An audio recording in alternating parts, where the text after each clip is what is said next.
Hello, fellow trainers, and welcome to a very special visit to my custom Pokemon region, the Halzari region. Let's go! Last time on the channel, you got to meet the Reef King Pokemon, known as Rusharking. So, Rusharking was a resident of the seas, and I thought it was fitting to begin with Rusharking to come to this next Pokemon. Now, before I get there, I want to remind you a little bit about my region. I take you here because my region is heavily based off of the US and then tidbits of Canada and Mexico, but very much heavily in the United States of America. And I mention this now because I want to take as much inspiration from the culture, or the melting pot of cultures that is the United States, but show a little appreciation and homage to cultures that are underrepresented in the US as well. So I say the US and Canada because my legendary Pokemon, the first of which you are going to meet very, very shortly, has a very large basis in a Native American culture. So I want you to keep that in mind as you meet our very first legendary Pokemon unveiled on the channel. Right now, I'd like you to meet Wraithorca. It is a ghost and water type legendary Pokemon. As we move forward to its entry, Wraithorca is the water totem Pokemon. Ghost and water type, as I said before, and it's number 179, the Halzari Pokedex. You're going to see how deep that Halzari Pokedex really is. One of the 5 totem legends of Halzari, Wraithorca rules the seas of the region. Legend states it only raises from the depths to a trainer in.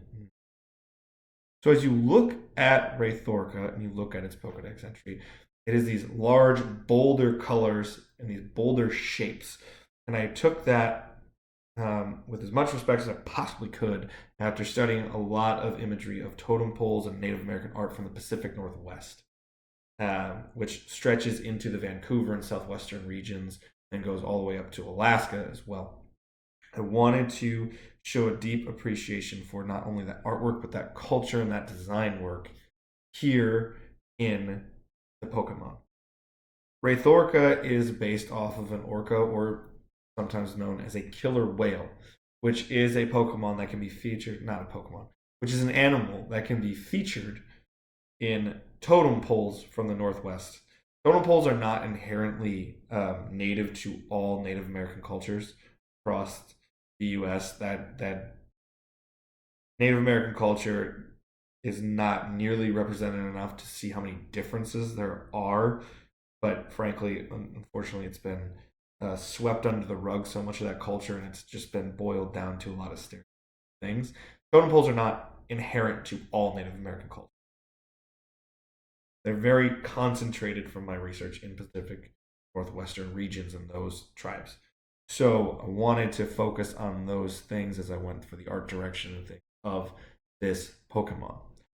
And so many of the tribes of that region are based around large waterways or the sea and the ocean. So I wanted to have a magnificent, powerful creature of the deep. And I thought, use that to my advantage while creating this Pokemon.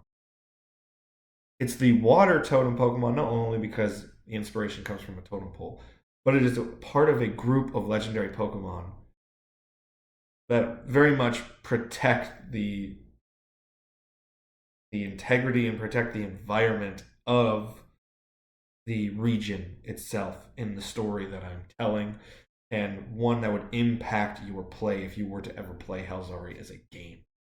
So it'd be very fun and interesting for me to see it, which is why it has those ghostly smoke plumes coming from its mouth and its blowhole, so that you get far more of that ghostly thing. And then there is an aura coming from a lot of its markings, giving it more of that ghostly apparition style of feel. That was all very intentional going into this because I wanted to see these big, bold, unique, distinct features on it in terms of markings, but then also giving it the ghost elements as well, because I thought it'd be very fun to see the idea of spirits and how the spirit world plays off of the real world in some Native American cultural texts. and stories to a Pokemon game. And one of the things I always think about is Pokemon does such a wonderful job of taking real world elements of culture, history, legend, myth, all these different things, and puts it into this very approachable game that is for everybody. So it never feels like it's inherently making a statement on culture, but it's more so just celebrating the human spirit and makes it available to everybody, which is what I absolutely love about the franchise. So I wanted to get that and use those bases of art and culture in the design of this Pokemon, but not take it so over the top that it's a giant statement on Native American culture. It's more just positively celebrating elements of that in a wonderful design that I'm very proud of. I hope you guys like the design of Wraithorca. It is a part of a group of legendaries, so there are more legendaries to come. You can see from the Pokedex number that it's high up in the Pokedex, so I got a lot of Pokemon available to you before we finally come to an end with Halzari. But we are also coming to an end of this video. So once again, thank you so much for watching. If you entered my giveaway video, I'm going to be doing that in another video down the road to unveil the winners.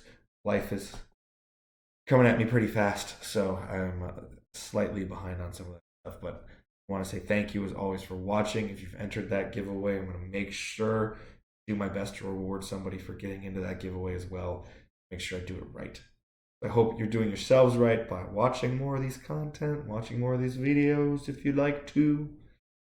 And if you could, do me a service, like, comment, subscribe for more. It helps me out tremendously. Thank you so much for watching. I appreciate you doing so. Peace, love, and hugs all around. Bye-bye.